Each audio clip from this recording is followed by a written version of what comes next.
By the way, one more thing that I thought about, like maybe worth mentioning. In general, you should, whoever that is interested in what I do from the scientific perspective, and I document whatever I do, the best extent that I can in the last year, and before that, it wasn't like done with a microscope, but it was also, in a broad sense, scientific. So a lot of it is an inquiry into the nature of communication. Somewhat, it can, if you want to search for, like, kind of like equivalence from like popular culture, probably the best example from recent memory is the movie Arrival. Pretty good one. I think also by Villeneuve.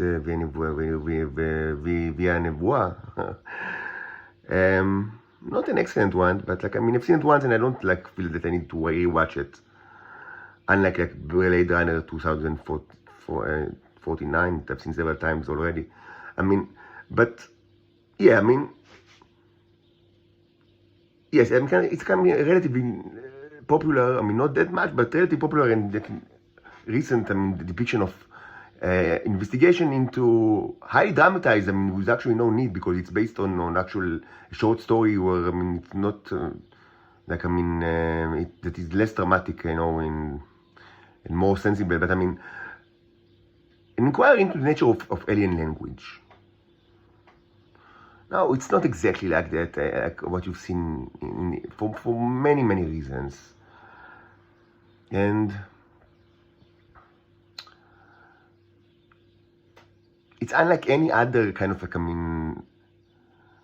any other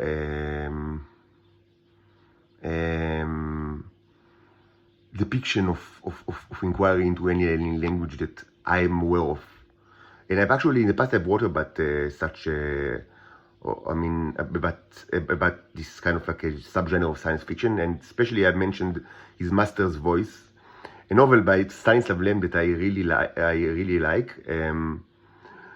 It is one of the most avant-garde works of Stanislav Lem to the point that it wasn't even translated to Hebrew, even though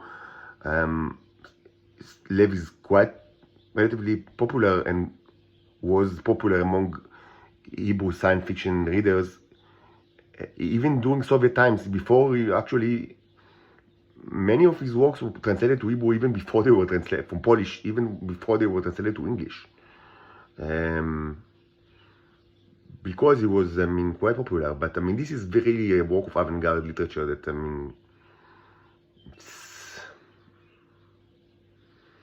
it's kind of like a niche work. But, so it's not like that. Mainly because these creatures, the Neros, they don't want to hide something from me, and it's not like an issue of of communication because they are far away, because they're not. They are they are inside my body, and they are all over the place. The main hurdle to communication is the fact that is my own limitations, and the fact that I live in poverty, and I have in stress and under attack, the electricity and the sound, and so these are the main limitations. If I would have started to conduct this study 20 years ago, I would have reached tremendous achievements many years ago. And it's also it should be said that it's not a kind of they don't want to be cryptic, or they don't want to be misunderstood. And nothing that is human is alien to them, and it's not like it's like a native language. In a way that and there's always just like native language. Natural languages. That there is issues of context and change meaning and flexibility of the symbols. It's not like a programming language or or mathematical kind of deciphering of formula. But yes, this is inquiry into like symbolic language, and it's best to understand it not like any communication between humans and aliens, even though it is, it's what it is. But I think it's kind of like, it's so, thinking about it like this kind of like thing is kind of like, conjures all sort of like, pre-notions, or also, or prejudices, or fictional depictions that people have like in the consciousness or subconscious like mind, that that are not true. It's like better understanding of this phenomenon of what they do, and also something that will actually probably connotate, will like carry with it connotations that are more accurate to what actually happens, is to think about it as communication between not even individual organizations, humans, or organizations of humans that share a lot with each other, but they want to maintain a language that will help them to actually execute operations, or they do actions. They don't even like want to communicate in order just to know each other better, because they already know each other. What they want is to form a formal, kind of way of communication that will allow them to cooperate with each other in order to to conduct things like in this world, like to call starships to attack the Earth, or to create worms in the bodies of pedophile scumbags all over the world, or to create argon molecules inside a container, or to enrich a fuel inside like a metal box. To do actions, and they need like a formal way the person that they create, like the construction, which is like the formal symbols, and those that interpret the symbols will generally know what they will know what each side will understand the other side. So the actual action, the required action, or the wanted action will actually occur. It's not a communication that is aimed at knowing each other, or not even of better understanding of the cosmos, even though of course just any interaction with the neros, I inevitably expose you to amazing knowledge about the cosmos. And of course, if it was my main subject, to learn more like amazing things about the universe, I could have spent endless hours just trying to formulate a question to the news and not to get answers. I do not do it because I don't have time for that, and I don't have I'm like always hunted. I always think like how to get out of this hell, and how to notify people that might help me about my situation. And and also if physics was my main interest, I would have I would have studied physics in university. I didn't, and I don't, because it's not my main concern. So why jump to why should presumably if physics is so important to me, I can go to the university and study physics instead of asking the neros all sort of physical question that I don't really any answer that I will get I could only interpret in kind of in half pseudo mythological way, like the way that modern physics is often depicted in popular science books that try to kind of expose the layman reader to modern physics. So that's what we try to do.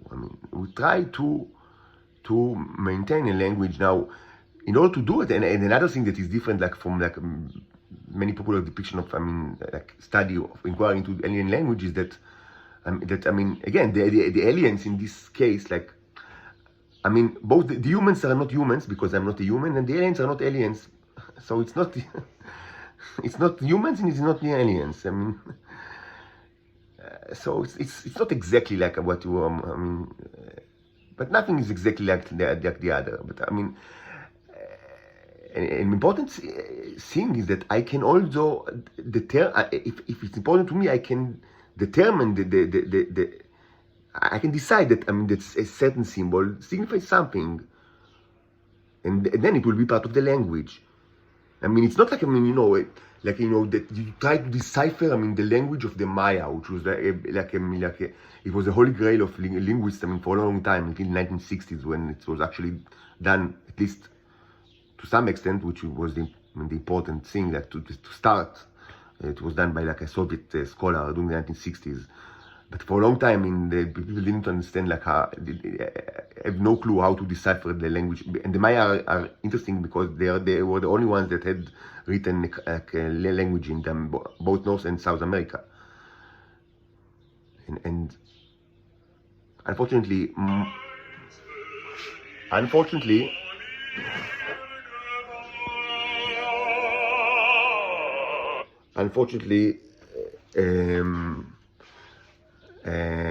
most of the Mayan literature was destroyed, almost all of it, and this is a shame because they actually had literature, but still, tremendous amount of text is survived on stone, and this is still available to researchers, and eventually, I mean, it was at least partly deciphered after a long time. After a long time, the actual people tried to decipher it unsuccessfully. But I mean, it's not like that, because it's not like I try to decipher a complete, like, fossilized corpus of knowledge that is kind of like not known to any other like person. Again, the objective is to maintain communication, not to like decipher an ancient language. So what's important is that both me and the Neros, we will know how to cooperate in order to conduct operations, or to do actions in this world. I mean, mostly they do the actions and I do the symbols, because I mean, they are very powerful and I am only a humiliated poor person, like arrested in a room. So, I mean, but yeah, I mean, that's what we do. I mean, so for that purpose, I mean, doesn't really matter that, I mean, that I will be kind of like, I mean, that I will decipher like an ancient tome of knowledge, arcane knowledge. If I mean, it will serve, like, I mean, the future communication, future operation, like, of me and the Neos, there is no reason why I shouldn't like create symbols myself, and I've done it quite a bit. I mean, the important thing is that they will know what I do when I create a symbol, and then they know. So now it's like a new symbol that I created, and they know what I mean. It means, like, from like, practical perspective, which is the important thing. So now it's part of the language, and you cannot do it when you decipher the Mayan language. And also, it's not something that you can do in a situation that is like depicted in Lamb's master voice, or in Arrival, or also Contact by Carl Sagan should be mentioned. I mean, it's not like that. It's like, I mean, it's like a speech between living, I mean, organizations that are here, and they want to cooperate, and for that purpose, I mean, you can create new symbols.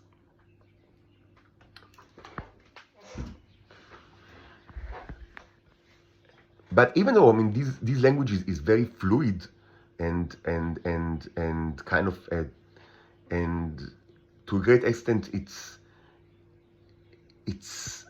as you understand, it's not only like, I mean, the work of learning something, but also creating a language. Like I both learn like the language, but I also create a language, because when it fits my purposes, so it's fine. I mean, it's not like it's the sacred language that, I mean, that I must use. I mean, again, communication is what's important. So, nevertheless, I mean, it doesn't mean that, I mean, anything can be interpreted in any way, and many times, I mean, even things that are very small or unimportant, they have meanings, And sometimes the meanings is described even at length in these videos, but nobody actually bothered to watch these videos. And sometimes this leads to all sorts of I would say funny, but it's not funny at all. I would say ridiculous, all sorts of misunderstanding. I'll give you one example, that takes place right now, at this moment, while we speak. But there are millions examples. It's just an example. It's funny or ridiculous because it's going on right now, but you should understand, there's I can discuss many other examples, and probably many examples, other examples are cool that I'm not even aware of. So as you know, there is the scumbags that, the pedophile scumbags that are around me, one of their purposes is to decide whether I'm the original or a clone, and as I've said, they always come to the conclusion that I'm a clone, in 100% of the cases. And so presumably, one of the million ways, to check if it's a clone or not, presumably, you cannot just listen to him because he just, first of all, because if he's the original or the clone, it doesn't matter. They just mumble meaningless things. Just listening to this person is completely, he speaks to the camera like an insane person because he's certainly seen seen do it in the streets, so he does that, but he's doing it. But you don't need to listen to any video to know that it's all nonsense. And you certainly don't need to listen to 1,700 videos from this year alone that are all certainly nonsense in order to know that it's nonsense. Of course it's nonsense. Why should you even listen to one of these 1,700 videos? It's all nonsense. And who is are you insane to allocate the human power that is needed in order to listen to so many hours of nonsensical information just to reach to the obvious conclusion that it's all nonsense?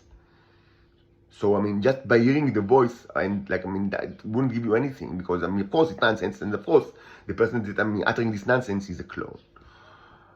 Also, even if it makes sense, or it sometimes makes sense, it doesn't mean that it comes from his mind, because maybe someone is controlling him, either using the bicycle mechanism, or what they call driving, or just, playing or cochlear chip, that, telling him what to say. So you cannot, now, even if he paints, it doesn't mean anything, because presumably everybody can paint these things. Presumably, because it's, very, very strongly presumed. As you understand, again, when let's zoom out and get out of the dirty consciousness of these creeps. From their perspective, everything is very strongly presumably. You need very well-trained muscle of presumptions in order to live their life, because it's all based on presuming much, far too much. But yes, obviously these are all ridiculous. It's like a painting of a child, just random colors and shapes, and it doesn't mean anything at all. And other paintings are even simpler in nature, like the flags that probably very simple, presumably to actually paint flags, and you probably watch these flags whatever, so we painted it because it's so simple. And also there are actually if you are the kind of person that only values mimetic art, like portraits or painting of women, so actually there could be quite a bit of those. But let's just pretend that they do not exist, because because presumably it's kind of a statistical outlier or something. So presumably all these paintings doesn't say that he's not a clone that is arrived from another place, and maybe he cannot even speak Hebrew. Maybe he's completely brainless. But there's one problem that they, in their theory, in which they admit, there are a million problems, but presumably there is one problem that they actually deal with, and this is the issue of writing. So from their perspective, writing is something that is fundamentally different than painting. presumably. Why is it like that? I don't know. Again, for the Mayans, these two, even though they had a language and a very complicated one, and they had literature, I mean, they were certainly, I mean, you know, they certainly were literate culture, I mean, by any standard, of like any old world standard. But they were unique in the New World in that. And it should be said that from their perspective, the lines between drawing and writing was much less, I mean, bold than what is and was, I mean, commonplace in the old world, like in Asia, Africa, and Europe. And this is even true compared to Egyptian hieroglyphs, because of this, the nature of the Mayan art and the nature of their language that was different than old world languages.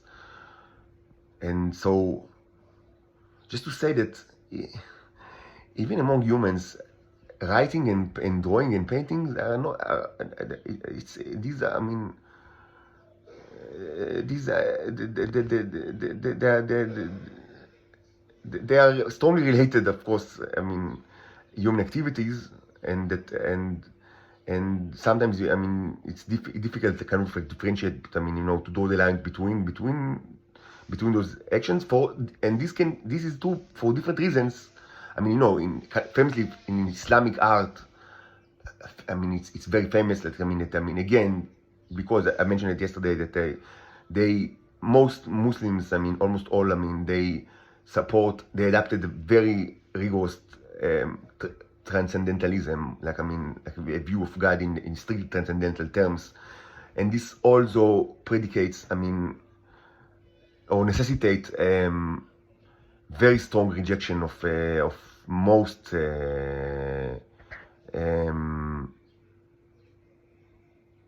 types of plastic, I would say, plastic arts. I mean, so, but I mean, traditional Muslim societies, of course, they liked art a lot. I mean, but they just, I mean, adapted. So they just, I mean, adjusted themselves to all sort of like other arts, and especially artistic representations, like, I mean, that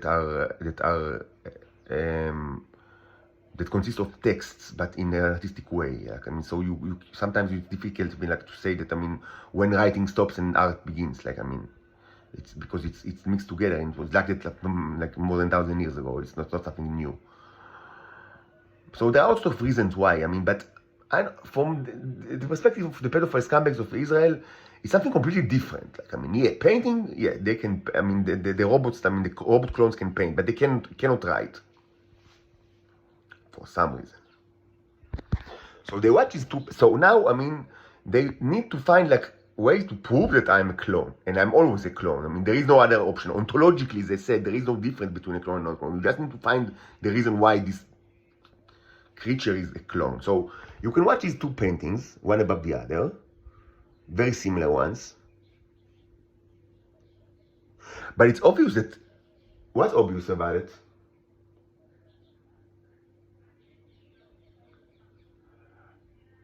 I mean, even without any knowledge of Hebrew, you can, I mean, confidently say that this is an autograph, and that at least one of these is placed upside down.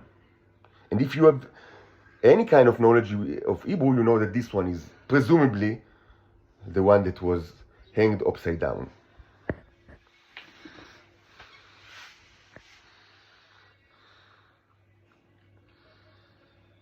So this person, he doesn't know how to read and write. Because otherwise, why should he? And like, presumably, this, I mean, should have been like his own painting, so he should have known like how to place it on the wall.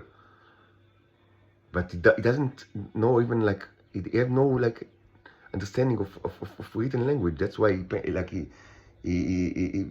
hanged it like, I mean, one like in the opposite direction of the other.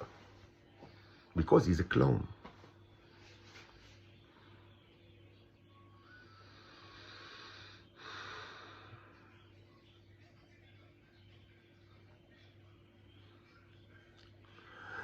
These issues were discussed in the past in many videos. Actually, long before this channel existed, it was actually discussed in the Twitter channel, in the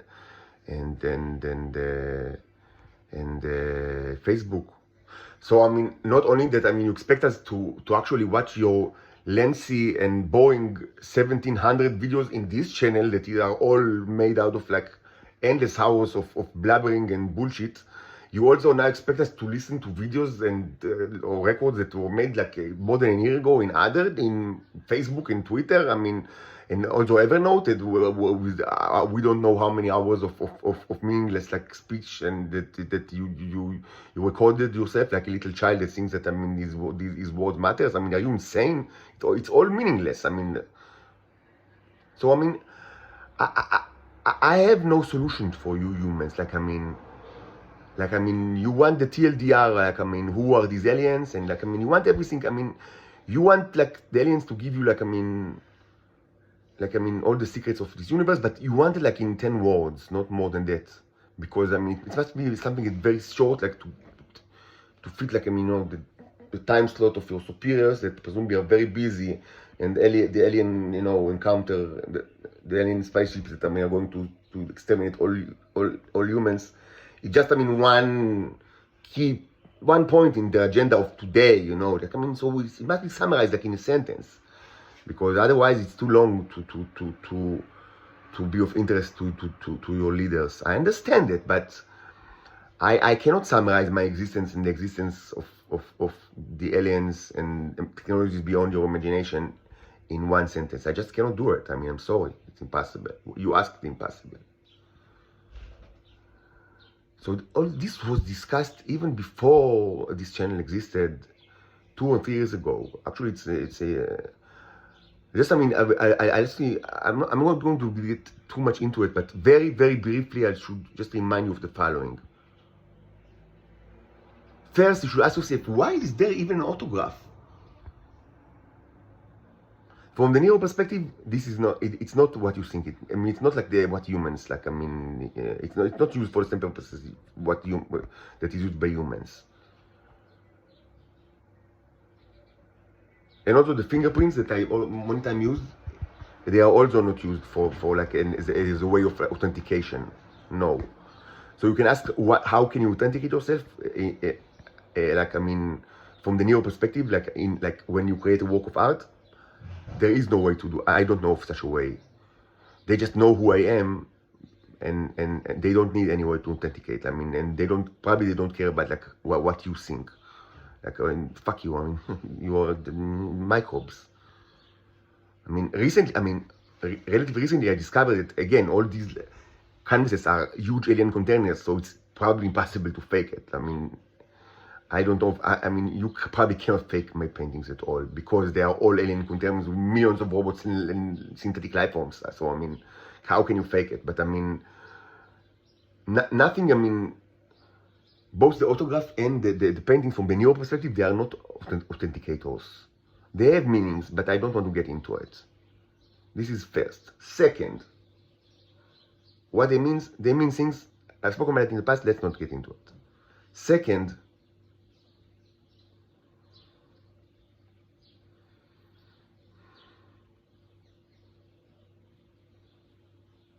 can you tell whether these two paintings are hanged upside down, or presumably in the correct orientation, or in 90 degrees orientation?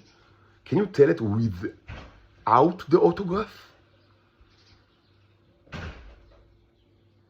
I mean, if there was a human depicted in these paintings, I mean, it's reasonable to expect that the head is on the top and the legs are on the bottom, if the human stands.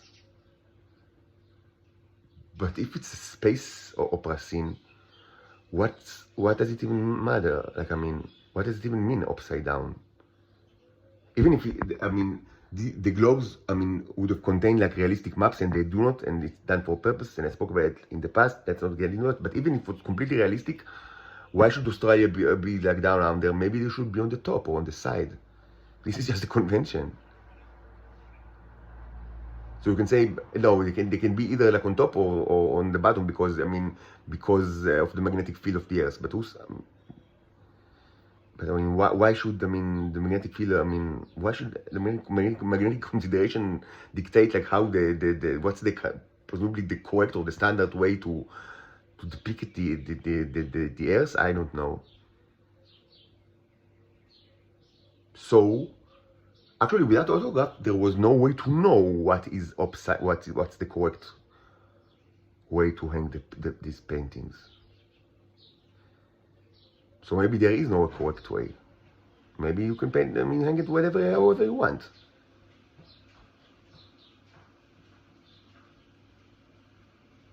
But maybe you want them to be placed in opposite direction, not because one should be upside down, because any direction is in space opera scene is true from some perspective.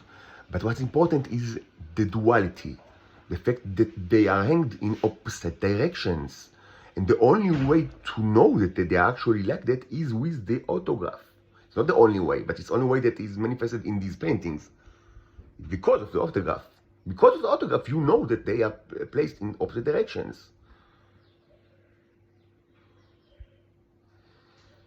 Now, this phenomenon of like paintings that are like I mean hanged upside one I mean on top of the other in opposite directions is something that you can see a lot in this channel.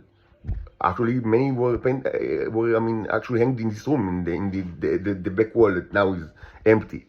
But it was evidently it was evident in the, for example, in the two paintings of this the land of Israel. One large one which is on pink, kind of like I mean pinkish color with graves, and the smaller one on like with the huge spaceships.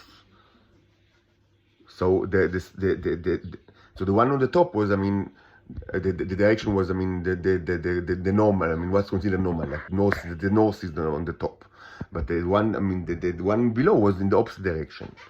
And sometimes there are pairs that are not with the opposite, that are aligned to the same alignment. Because all of this, it's got meaning. It has meaning. What can it even mean? It's obviously random. It doesn't make any sense at all. So yeah, I mean, fine. I mean, you know, just I mean, to live and die in Dixie. To live and die in Dixie.